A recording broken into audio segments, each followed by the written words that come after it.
Hey there, fellow streakers. We're back with you again on another streaking podcast, and we are so excited to be with you. As we say pretty much every week, we're excited, but this week is especially fantastic because we have an individual who we've wanted to talk to for quite some time.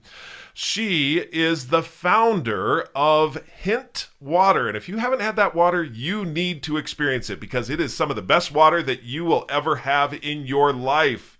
And she is also a podcaster and a writer. She just wrote a book called Undaunted. We're going to talk to her a little bit about that. She's an entrepreneur. She was in the tech industry. She's got all kinds of experience. We are so excited to welcome Kara Goldin to the show. Let's get streaking. Awesome, Kara. We're so excited to have you here. Thanks for coming on. Absolutely. I'm really excited to be here. We're just thrilled. We wanted to start today. So as Jeff was saying, we were reading your book, Undaunted, and it's called Undaunted, Overcoming Doubts and Doubters. And we're excited to talk to you about it today. We wanted to start at the very end of your book. You have a wonderful story about hiking the Grand Canyon from rim to rim. And it has talking about overcoming fear of heights, heat exhaustion, billy goats, rattlesnakes, coyotes, all kinds of, and we loved that story. So we kind of wanted to start with that, just telling us a little bit about how that came about and why you finished the book with that story. Yeah, I think it's a story of you everyone has fears, right? And sometimes these fears exist in our business life, sometimes they exist in our personal life, sometimes they sit with us for a long time and we haven't done anything about them. And I encourage people all the time to sort of dig and find those. Don't sort of leave them way behind. I mean, face your fears, I think is the key saying on that. And for me, I had accomplished a ton in my life. And I really felt like there was this one thing that I was super afraid of, and that is heights. And I haven't totally gotten over my fear of heights, but anyone who knows me well, and certainly my immediate family, would attest to this, that I can't go to a place where there is a height situation and feel like I'm completely comfortable.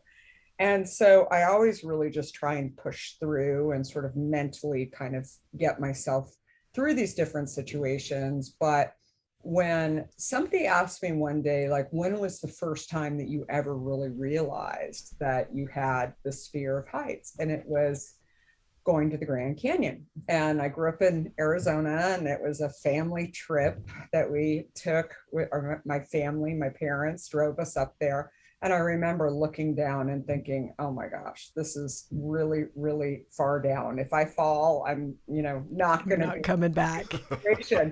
And so I thought maybe I should actually go and hike that canyon. And I think I might have mentioned it to my husband initially. He's like, that sounds like a really crazy idea. And I had been saying for years that I'd heard, that there's mules that come up and you always have to be careful because they'll, push you off the side. I mean, not literally, but I mean, I've talked to people who it's pretty tight quarters at times. Right. So I had done all my research. I had researched the right shoes so I wouldn't slip on, the dirt, the gravel that exists on these steep paths. And I had, really, I felt prepared. I had tried to find mountains around the Bay Area where I live and up in Tahoe to sort of like hike the elevation, all of these things. And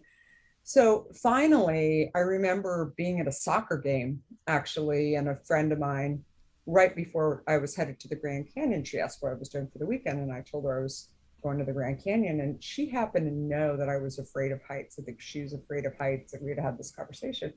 And she said, like, how are you going to do that? I mean, that just seems crazy. I mean, won't you get up there and you'll just, just not freeze, be able to accomplish it? Yeah.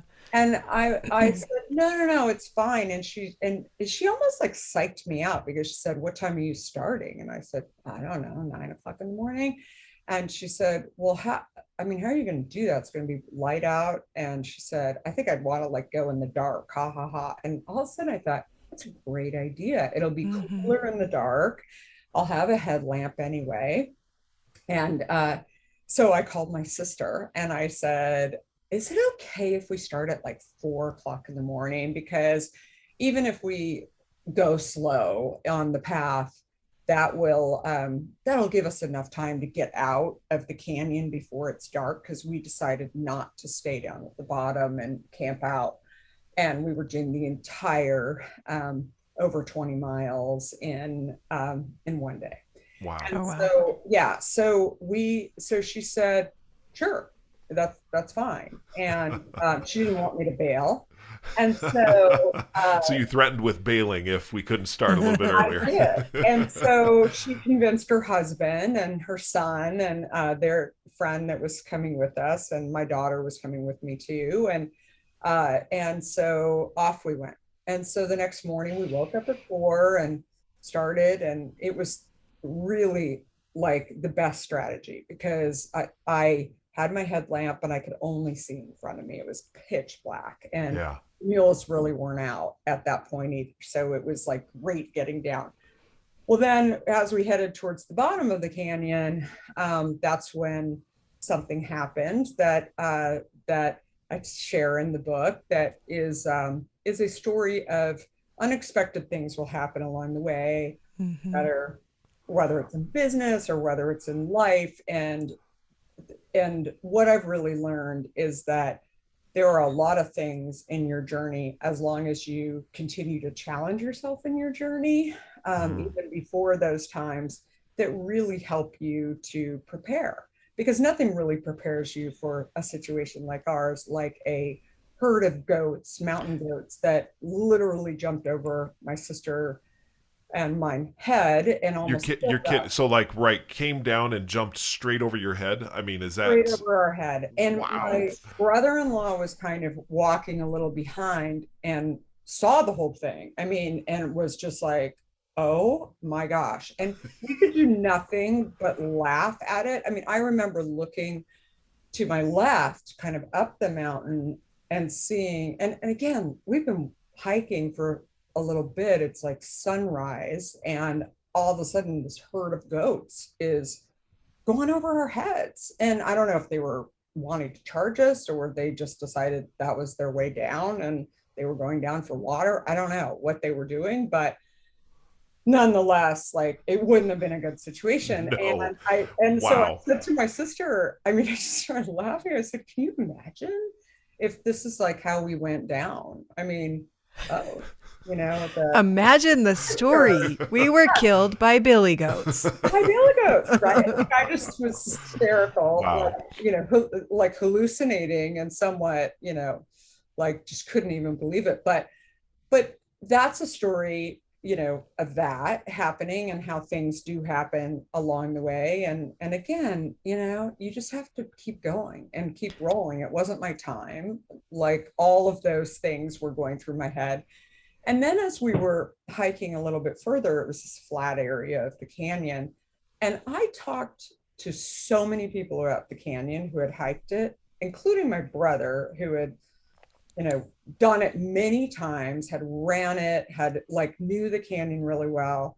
No one mentioned to me that the bottom floor, that is, 8 to 9 miles, is totally flat and there's no shade at all. Wow. And we were doing it in October, so it wasn't as hot as June or August, but it was still hot, Still warm. Yeah. Yeah.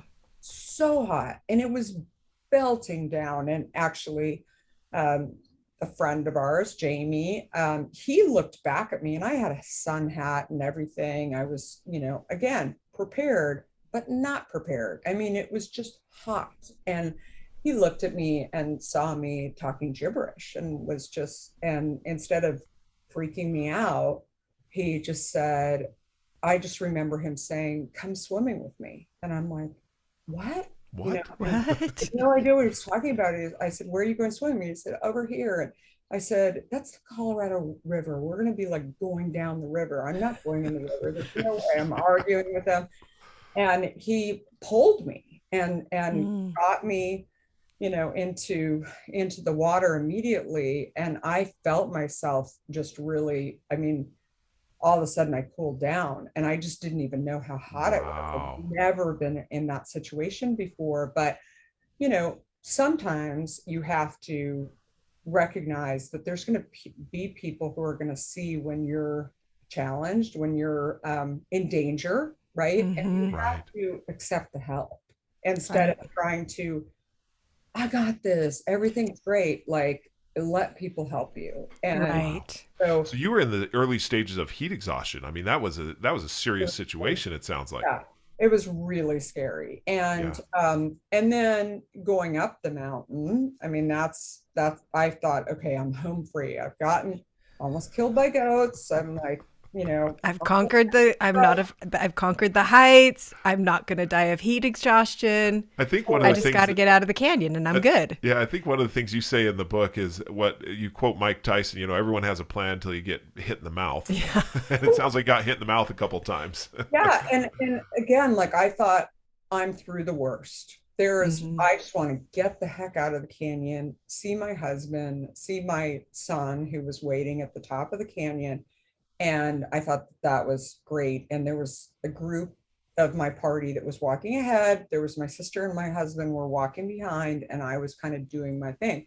I also realized in doing my thing, sometimes when things are really challenging for me, and definitely as an athlete growing up, I felt like I had to sort of have my own space and do my own thing. When I'm really tired, I need that space, and that's when I think and I work, through my challenges, which I was definitely challenged at this point and trying to hit those last few miles getting out of there.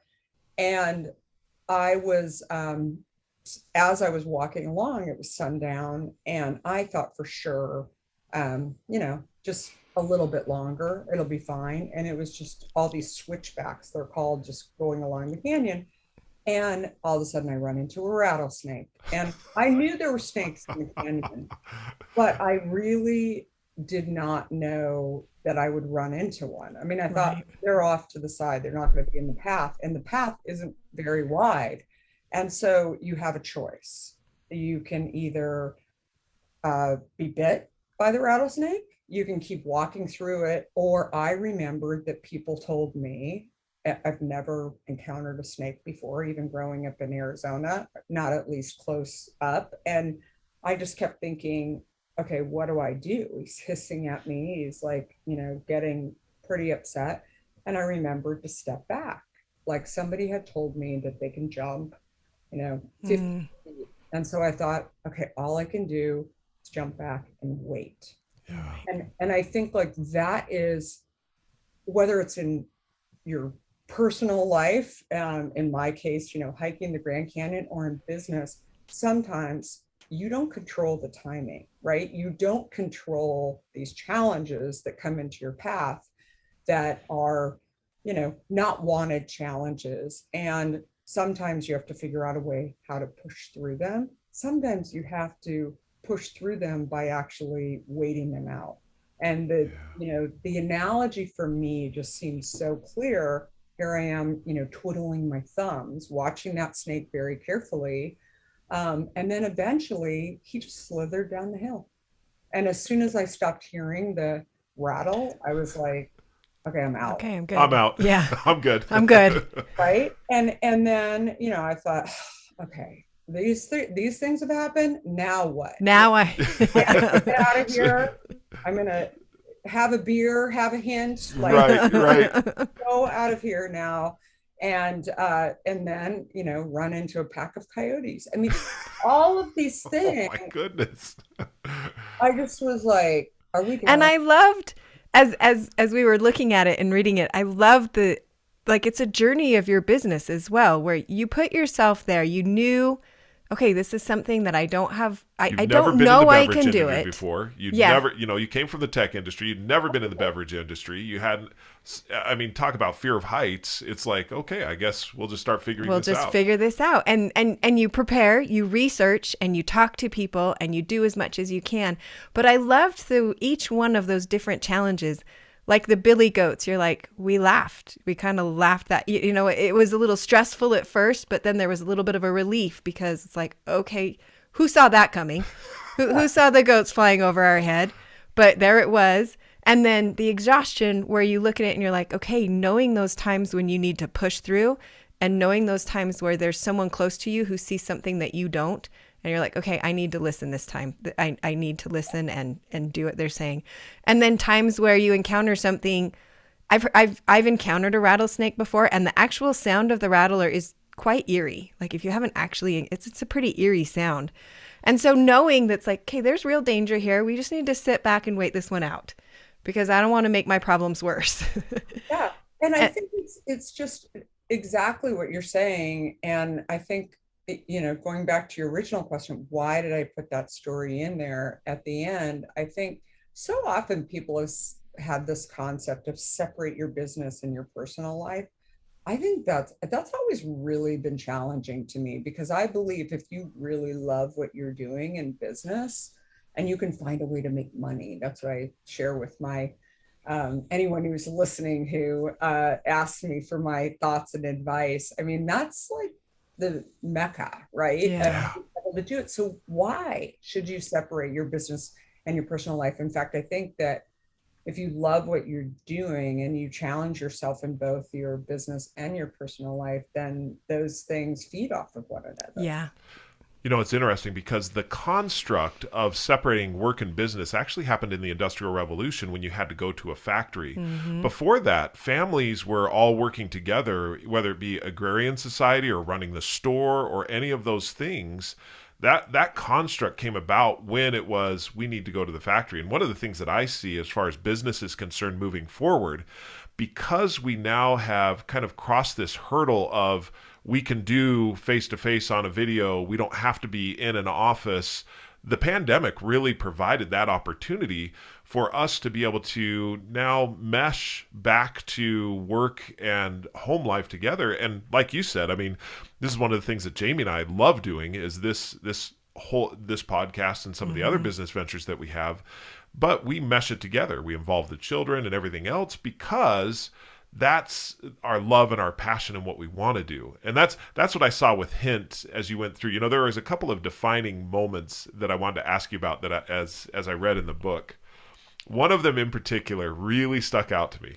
And it was when you called the Coca-Cola executive. And it was early in the business.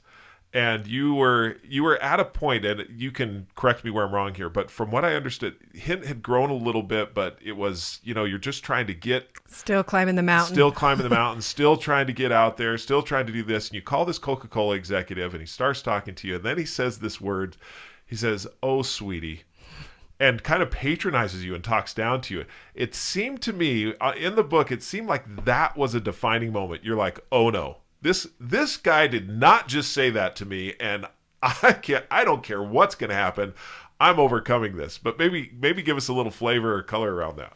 Yeah, there's so many stories. And I mean, my husband and I, who's been our chief operating officer, we laugh about every day. We remember new stories along the way. And that was definitely a defining moment in Hint for sure. And just to set it up, it came at a time when I really was done with Hint. I had just decided that there were a lot of things that I didn't know, and I was throwing the towel in. I couldn't figure out how to produce a product that was all using all fruit and didn't have preservatives in it, and I didn't know how to get distribution like I needed to do. We were doing well in San Francisco, where I lived in local markets, but I didn't know how to get the product to Chicago and New York. And I needed a distribution partner of some sort. So I thought maybe this gentleman at Coca-Cola, who my friend so kindly introduced me to, would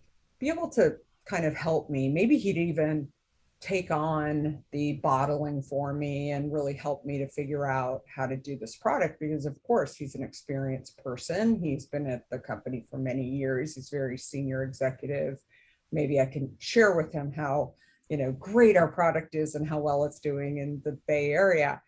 And when I called him and, set the company up for, this is how great we're doing. This is why you want it. By the way, I used to drink a lot of your product, Diet Coke, and I don't anymore because I don't want these diet sweeteners. And there's probably other people like me.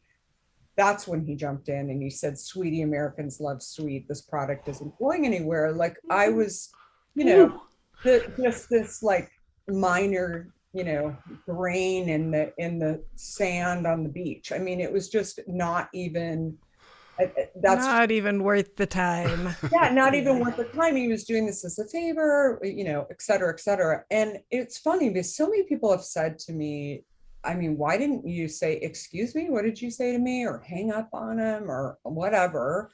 And I don't know why I didn't. I think more than anything, for me, I felt I was so stunned. And in many ways, I'm thankful for the fact that he stunned me, because it was at that point when I was just, we didn't have video conferencing as like we do today, but it was a phone call. And I was just sitting here thinking, oh my gosh, this is crazy. I'm definitely not speaking to somebody who,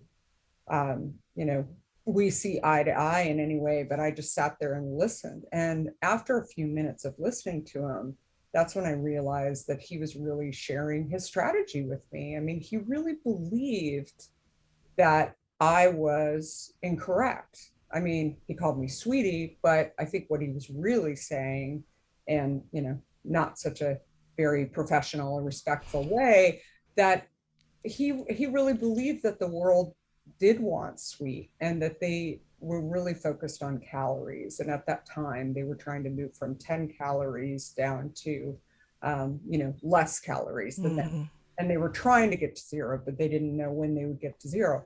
And so I think for me, it was about 45 minutes into the call where I, learned a lot. And at the end, we hung up and it was pleasant enough. And I thought, okay, I have a choice. I can either sit there and focus on the fact that he called me sweetie, or I can focus on the fact that I just heard a lot about what this giant, very experienced beverage company is doing. And I don't see the market this way at all. I've always really trusted my gut around consumers, and it's been, pretty on target in a different industry. But I believe from my own experience that I was onto something, that people were going to be moving away from diet soda when they started to read ingredients. And so I thought, there's no use in trying to convince him, because you can't convince this person. I don't have experience. He's obviously not listening, but he has a lot more money than I do. And I remember having this visual of him like being in this giant cruise ship and going down a river.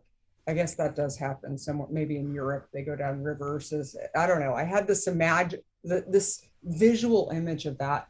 And I was this tugboat that didn't even have a motor, right? That I'm like trying really hard to go, but I could do it, but it was just going to be harder. And he could eventually come for me and come for this market if he got it. But it would take him a while to move the ship around. And so that was like how I was thinking, and I thought I better just throw the gas on and paddle as hard as I can, because that's all I can do. Did you have a question, Jamie? Did you have a thought? No, I just love that. I love that it was what could have been insulting, and that you could have allowed that insult to end the scenario, instead ended up being something where you were able to gather a huge amount of information. But then also, it sounds like it kind of became a slow burn for the rest of what you were doing. If you were to a point where you're like, I think I'm done. It sounded like after that conversation, you're like, I'm not done. I'm in. And I And didn't walk into that conversation. Sorry, I didn't walk into that conversation actually thinking that I would have this conclusion either. right. Right. Sounds like you were actually hoping for something different. We're all kind of hoping that, hey, this, maybe they'll love me and I'll be able to use their mass amount of resources and this would be a little bit easier. But that's not, that's not what happened. But in the end, what did happen is that you used the resources that you had and became even stronger. And we're still, I also love though that you appreciated that he did share resources with you, just not the ones that you were expecting, but the resource of knowledge. And that's another part in your book where it's just like, be willing to share what you know. And this idea of that as we share, we all grow from each other and learn and progress because of the different things that we know. And so I love that you were able to see past that situation in that stunned moment and be able to look at it and be like, okay, I'm getting a lot of information here. Yeah, it's funny. I was mentoring an entrepreneur the other day, and he had read my book and he was asking me about this. And he said, I'm really surprised that you would talk to Coca-Cola, especially when you were so, young in the stage of your company. Right.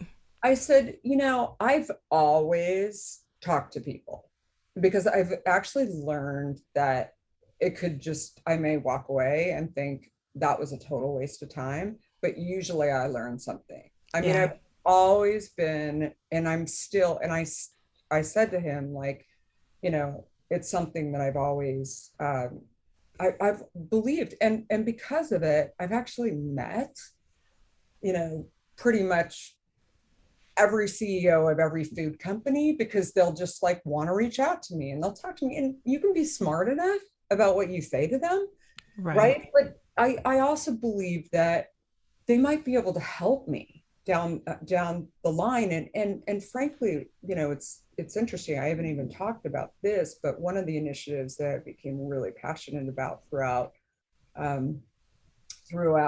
the building of Hint was clean water. I've learned a ton about water and how we have different plants all over the US and how water varies greatly depending on, where we're actually producing. And so when that initiative was coming up, which is very much everyone needs clean water. It doesn't matter. It's a bipartisan issue. It's right.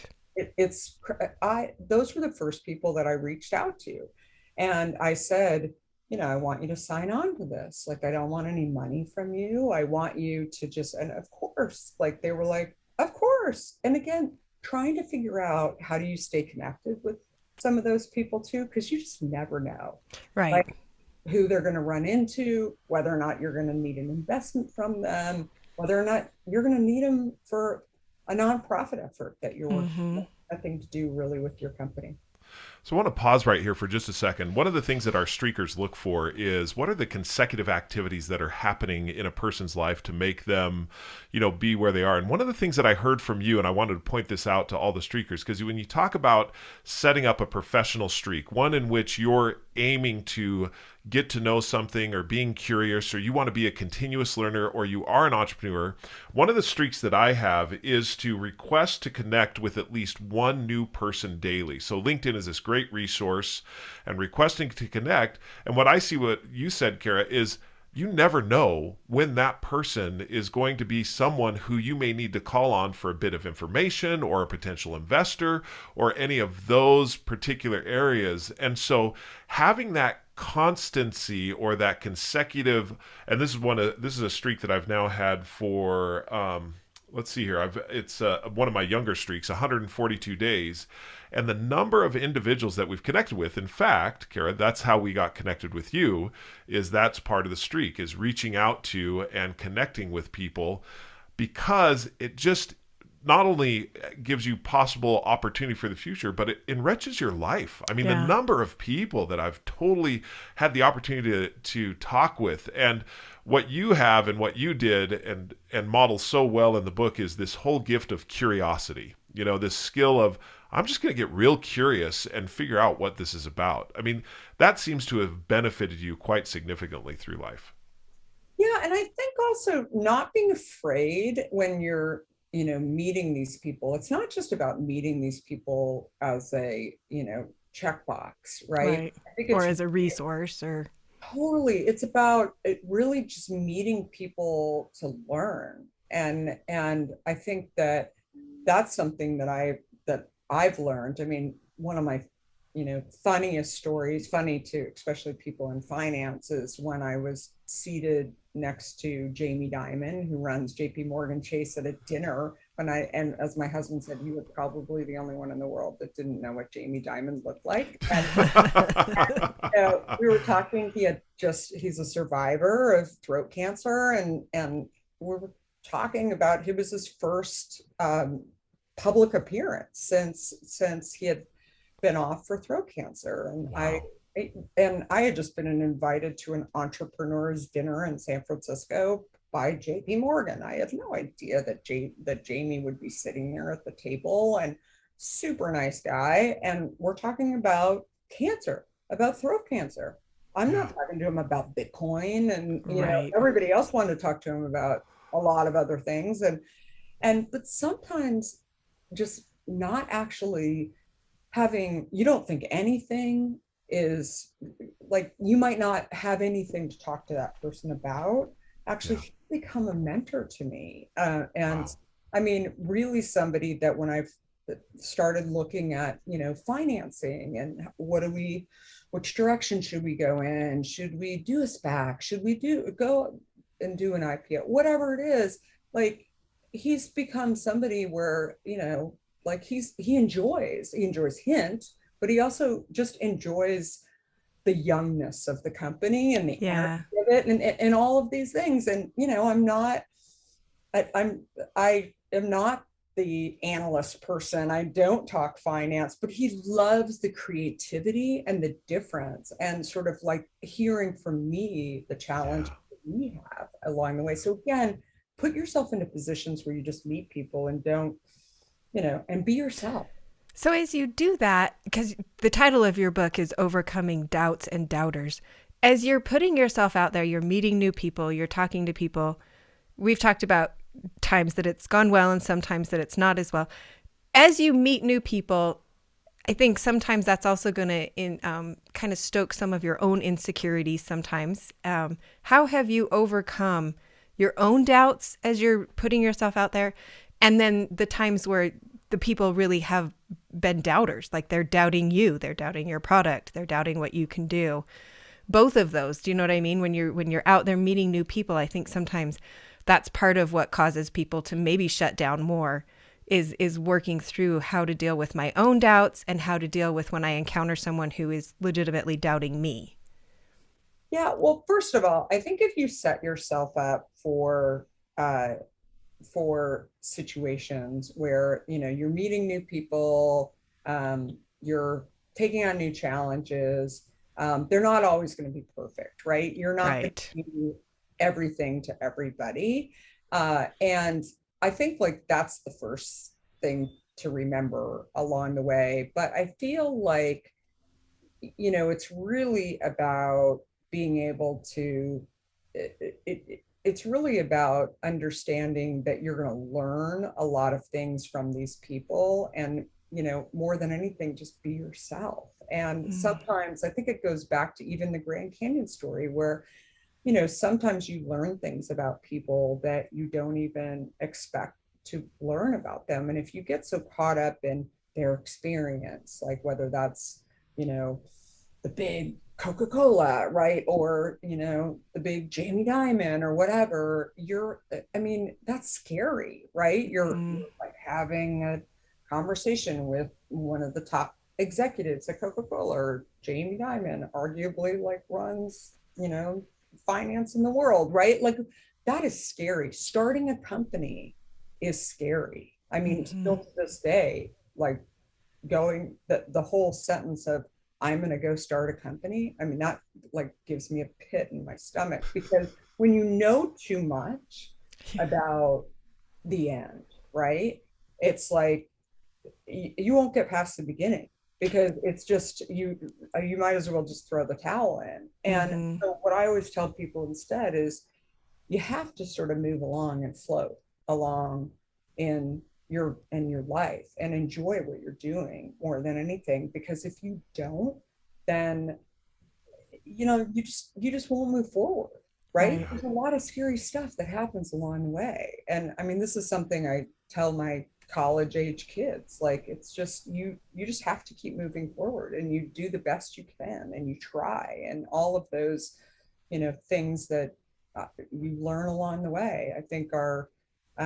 those are the people that are the most successful. It's not the people that were handed stuff, or that never had scary times along the way. It's the people that just go and put themselves out there and try, and I think also kind of laugh about themselves too. Yeah. Have a good sense of humor about themselves. Well, I know Yeah. we're coming up on time, and I want to be conscious of that. One story that just before we end, there was a point where you had a bottler, and that bottler had either was going to raise their prices or something like that, and you had to make a serious pivot at Hint to another bottler or to do something different, or else, I mean, it was just. That obstacle seemed like to me like the pack of coyotes at the end of the trail, even though I know it wasn't. But it's like, we got to do something, and this bottler, we've had a relationship with them for a long time, and now we're going to have to do something different. That seemed like one of the other defining moments that really caught my attention. Yeah, I think there's more than a few of those stories along the way, but I think that the thing that I've learned, and I think my husband, who's been the chief operating officer, I would say that he's learned as well, is it's a natural instinct to think like, we don't have any choice. We have to go along with something, I have to get up the mountain. I have to get through these coyotes, whatever it is. But you have to stand up for yourself, and you have to do what's right for your business. And I think like one of the strategies that I've learned that has definitely worked in the right direction almost every time is to really share with the other side of the table kind of how you're thinking about it, whether or not it's right or it's wrong.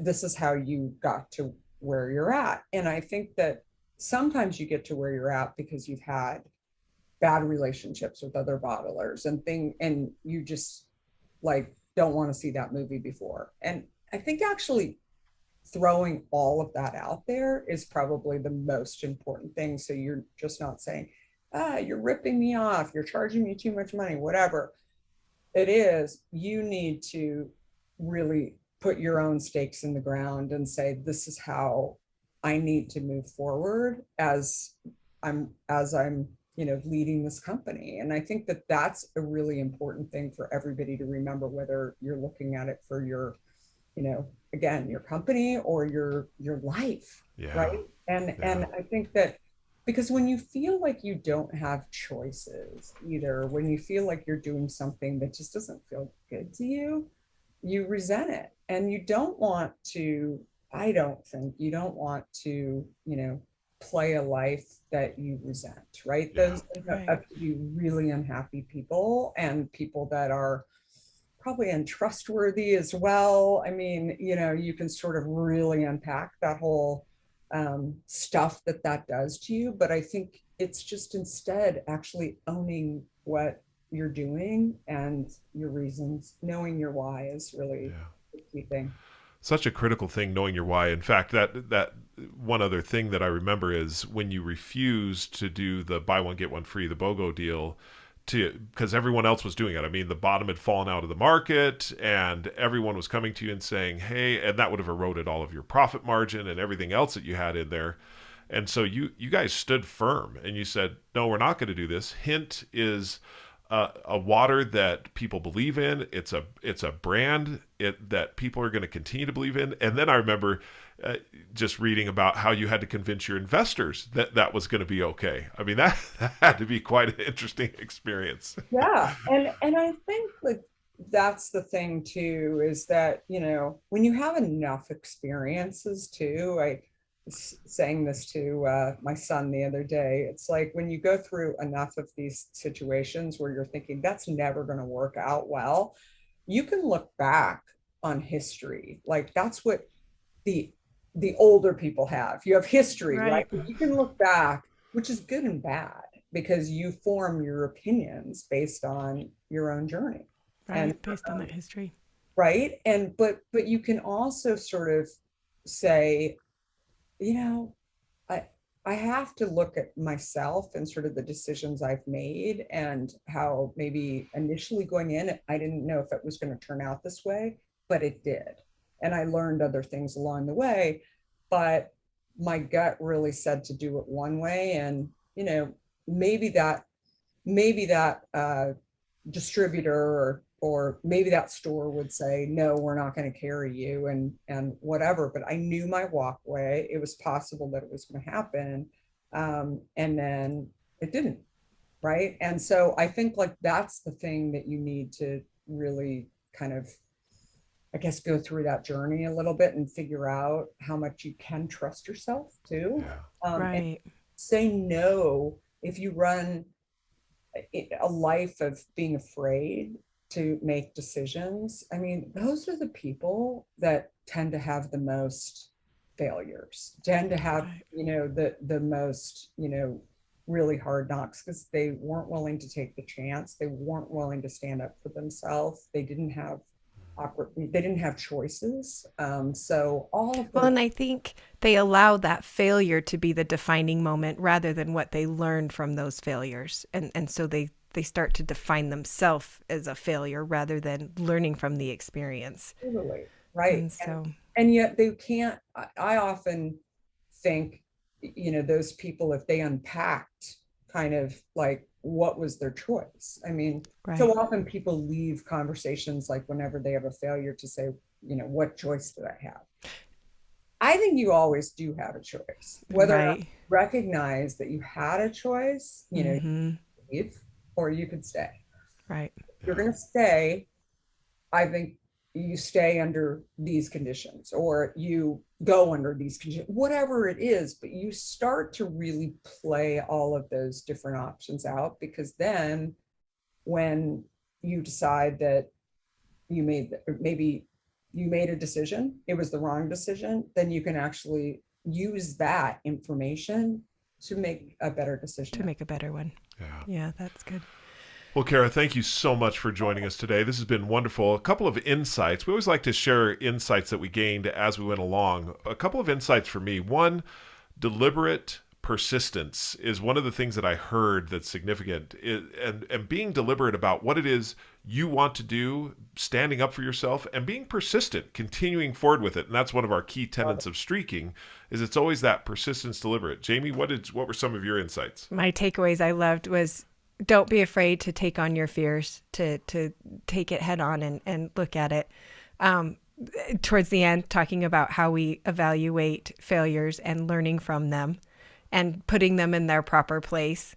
And then also just loving how much life's journey becomes a metaphor for so many of the things that we're doing. I really enjoyed looking at that. And for me, the visual of the billy goats and the snakes and the coyotes and heat exhaustion as kind of a metaphor for all that you went through in your business too, and recognizing the different ways that you take on the different challenges. And then also the way that you were just like, okay, we just got to keep going. Even when there were times where you thought, I think I'm done, or I'm just around the corner. It's just right around the corner. And then you make that next bend and you're like, it's not around the corner.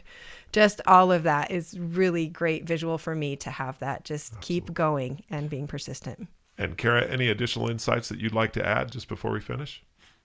Yeah, I mean, I would say something I've learned along the way is that, dark times, dark situations, they never last, right? And I think that you do need to, whether it's keep going or push through, to try and find that gleam of hope, right? Yeah. And I think that it's so important, for people to recognize that, because I think we all get stuck when it's, hairy times and hairy situations. And instead, I always feel like you got to find the light. And that's the most important thing, to remember. And we all have challenging times, even the most successful people. But you have to, those people know that they have to figure out where's the light. Yeah. That's great. That is absolutely great. Well, Kara, thank you so much for joining us today. All of our streakers out there, if you would like to, first of all, get Hint water. It is absolutely amazing. Seriously, you'll never go back to any other drink than that. It is just absolutely phenomenal. We are so glad that you kicked your Diet Coke habit in order to get this. I know. It's done wonders for all of our lives. Also, if you'd like to listen to Kara, she does the Unstoppable with Kara Goldin podcast, where she interviews founders, entrepreneurs, and other disruptors across various industries. Fantastic podcast. You can also follow Kara on social handles at Kara Goldin, and just follow her there. So, and as always, if you'd like to reach Jami or I, you can do that via email at Jeffrey, Jeffrey, at streakingmastery.com, or Jami, Jami, at streakingmastery.com. We are certainly grateful you were here today, Kara, and for all of our other streakers out there, we hope that you have a fantastic day and week, and until we talk again, keep streaking.